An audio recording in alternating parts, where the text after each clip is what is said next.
Welcome to the chemistry studio. Today's topic is CFT, crystal field theory.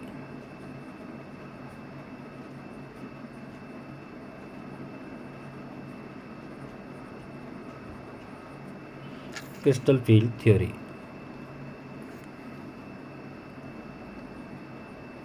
It considered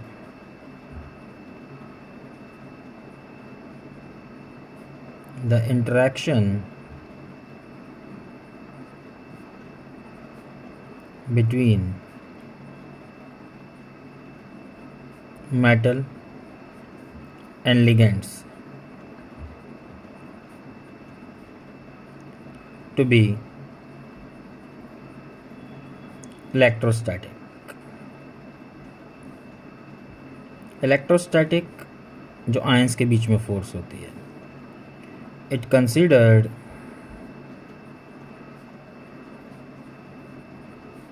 the negatively charged ligands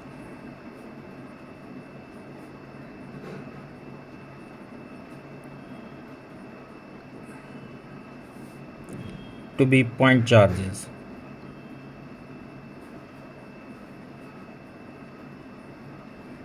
and neutral ligands to be dipole, like Cn minus. It was considered to be a point charge like minus q, and like suppose NH3, it was considered to be a dipole, partial negative and partial positive.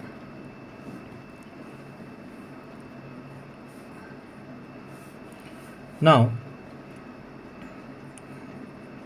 the d orbitals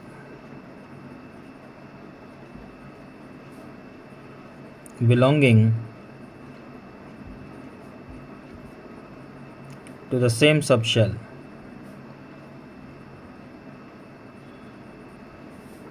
have same energy, therefore they are called degenerate orbitals.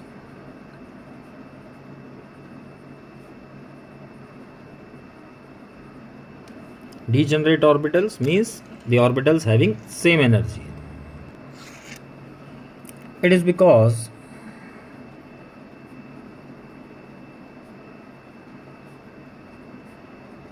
of the symmetrical charge distribution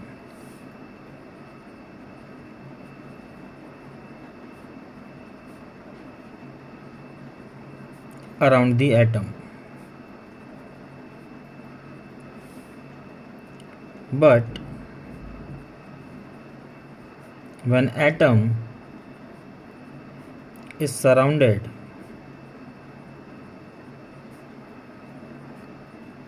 by ligands,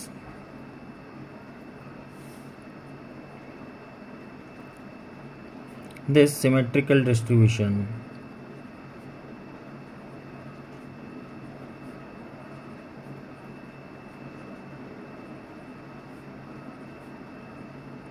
gets disturbed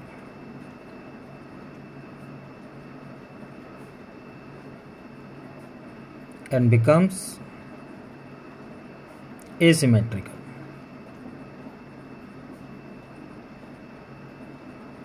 Like this is the symmetrical distribution in an atom. When it is surrounded by a ligand, ligand will repel this electron cloud and it will get disturbed. Now it is no more symmetrical. Therefore, the degeneracy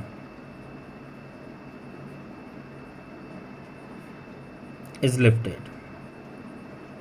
Degeneracy remove हो जाती है. The d orbitals are no longer degenerate. They get split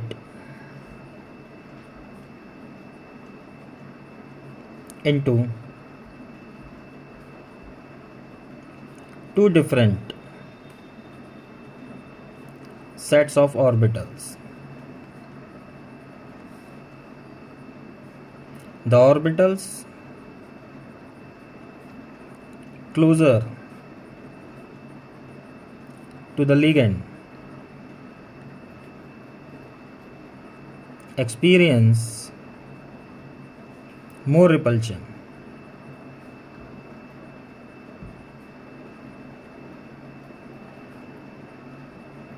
Thus they have high energy.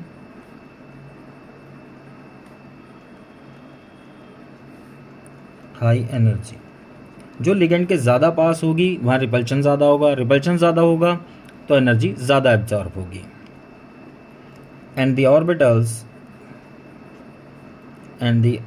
Orbitals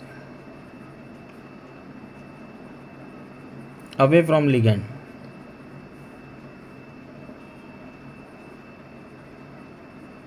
have lower energy.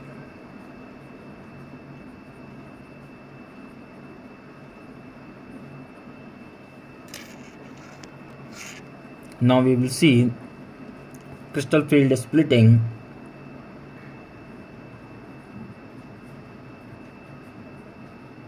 Crystal field splitting in octahedral complexes. Octahedral complexes.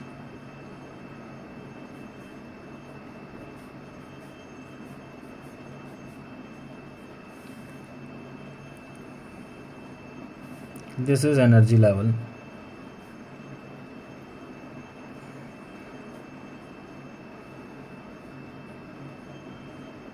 These are 5d orbitals.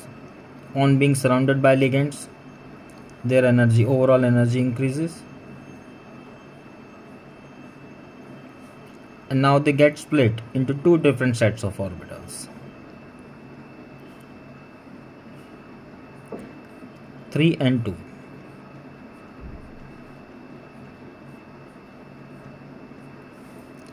We know that in d orbital there are two types of orbitals, dxy, dyz and dzx. These are equatorial.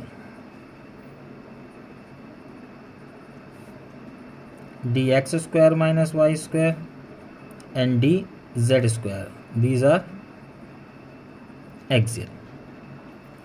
So these three orbitals are equatorial and these two are axial.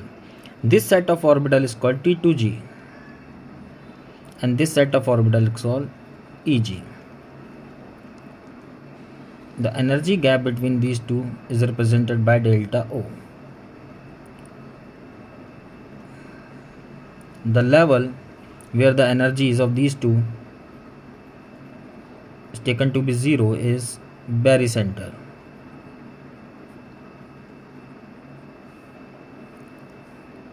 This energy level is 3 by 5 delta O and this energy level is 2 by 5 delta O. Let this is delta O, this is energy required to jump. It means if electron is required to jump in this orbital, he must have at least this amount of energy, delta O. कम से कम इतनी energy चाहिए. Let P is the energy required for pairing. अब एक case consider करते हैं. Suppose हमारे पास D4 4 electron है and the first case is delta O is greater than P. Jump करने के लिए एनर्जी ज़्यादा चाहिए, पेयरिंग के लिए कम चाहिए. 4 इलेक्ट्रॉन है, 1 2 3 4. अब फोर्थ इलेक्ट्रॉन जो है, अगर जंप करने के लिए एनर्जी ज़्यादा चाहिए तो वो जंप नहीं करेगा, वो फोर्थ इलेक्ट्रॉन यहाँ आ जाएगा. तो इट मीन्स पेयरिंग हो जाएगी. तो इस केस में पेयरिंग होगी वो जंप क्यों नहीं किया उसने? क्योंकि डेल्टा ओ ज़्यादा है। Delta o is greater than P. Delta o ज़्यादा है, इट मीन्स स्प्लिटिंग ज़्यादा हुई है। यहाँ पर जो स्प्लिटिंग है वो ज़्यादा हुई है। स्प्लिटिंग ज़्यादा क्यों क्यों होगी? क्योंकि लिगेंड स्ट्रॉन्ग होगा। तो पेयरिंग हो गई, it means strong field.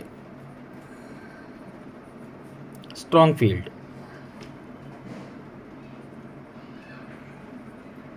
Strong field है।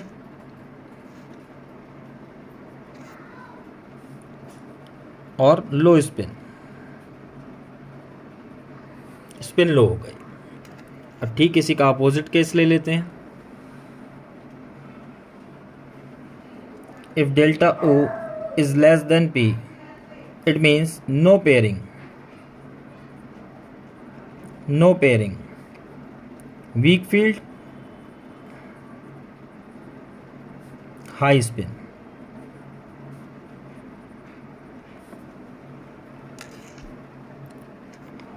Now next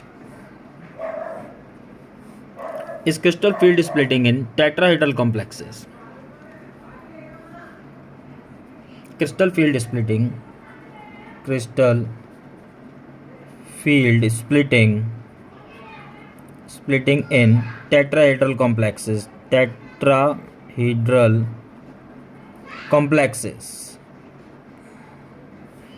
टेट्राहेड्रल कॉम्प्लेक्सेस में आप ये जो स्प्लिटिंग हमने की थी T2G और EG सेट, बस उन्हें हमें उनकी पोजीशन चेंज करनी है। ये हमारे पास d ऑर्बिटल है। On surrounded by ligand their overall energy will increase. If their overall energy increases, some of them will experience more repulsion. The orbital which will experience more repulsion are T2G set, and the other orbitals are EG. तो यहाँ पर हमने EG नीचे बनाया है, T2G ऊपर। The energy gap is represented by delta T. This is again barycenter.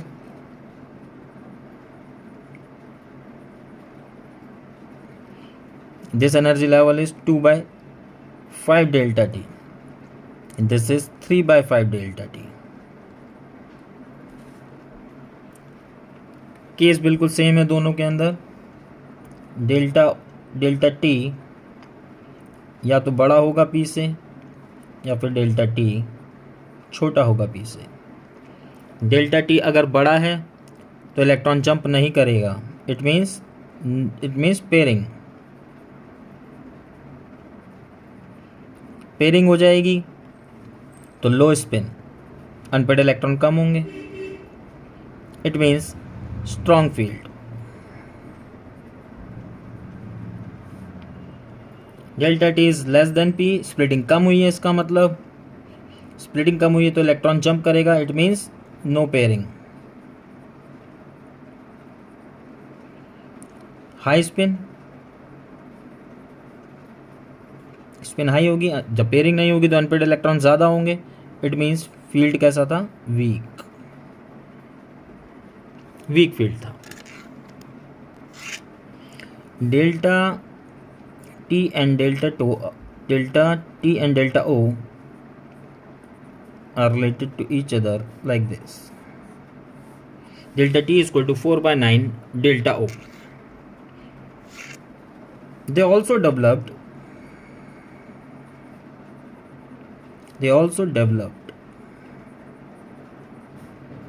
a spectrochemical series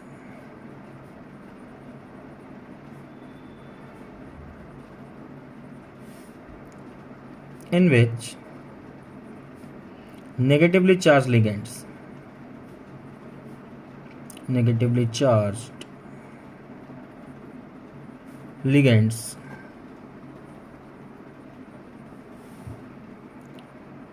were considered to be weak, and most of the neutral ligands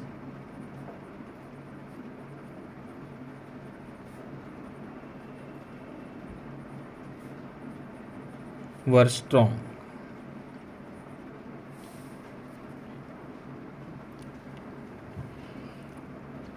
So in this series we need to remember the ligands after ammonia. We need not remember all these ligands. These are weak ligands. After ammonia, we should remember all these ligands like ammonia. We have two cases, we'll discuss it later. En, NO2 minus, Cn minus, and CO. You will remember these ligands. These are strong ligands.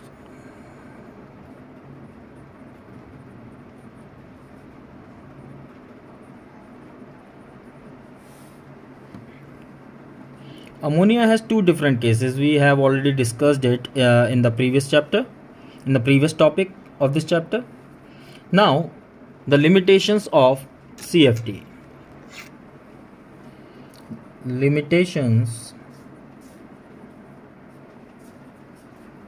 of CFT. First, it considered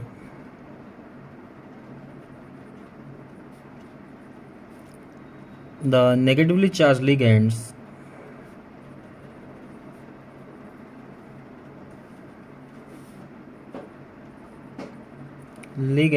to be point charges. Therefore, they must have strong field.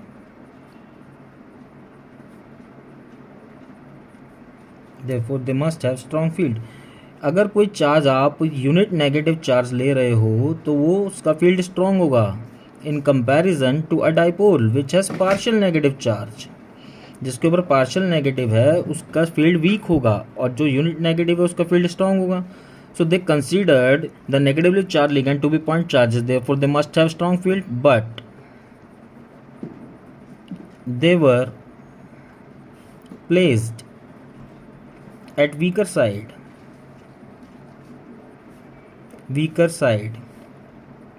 in spectrochemical series. तो इसका मतलब या तो ये बात गलत है या फिर सीरीज गलत है. सीरीज बिल्कुल ठीक है, बस वो बात गलत थी. They must not have considered the negatively charged ligands to be point charges. Now next, it could not explain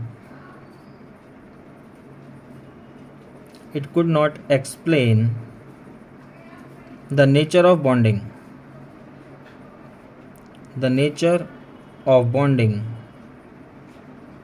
in metal carbonyls.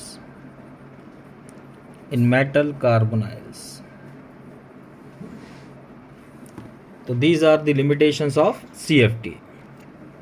Our next topic is bonding in metal carbonyls.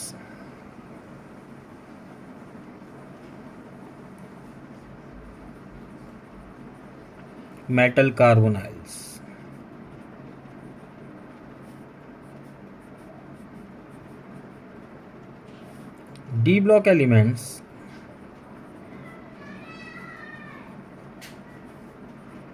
form a large number of carbonyl compounds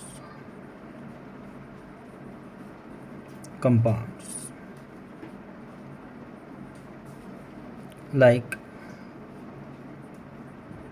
nickel tetracarbonyl nickel.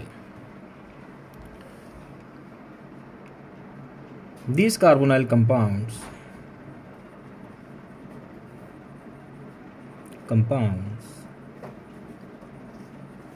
show covalent character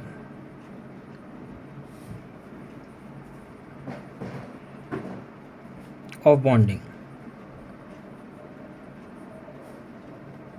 That is,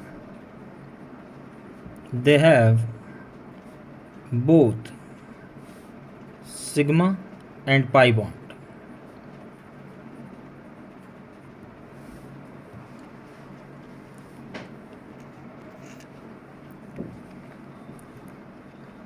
Sigma bond is formed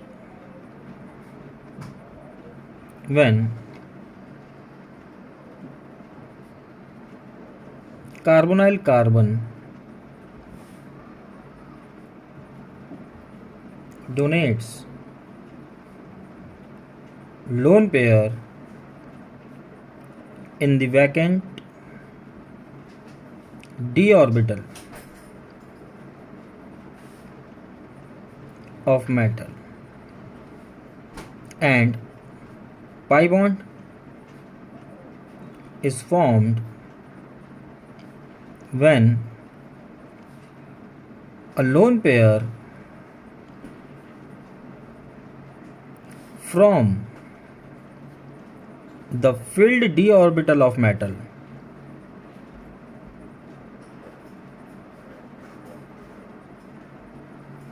is donated into vacant p orbital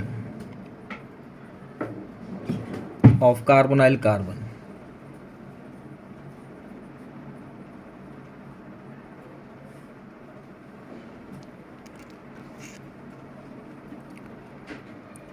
This is metal. It has its d orbitals, and this carbonyl carbon, it has this lone pair. These are the orbitals of oxygen.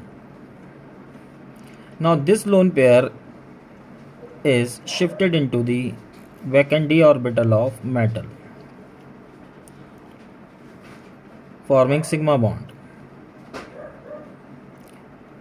and the lone pair from the filled d orbital of the metal is shifted into the vacant p orbital of the carbonyl carbon. This bonding is called back bonding or synergic bonding. This is back bonding or synergic bonding or synergic bonding. Synergic bonding strengthens the bond and thereby stabilizes the molecule. It stabilizes the molecule.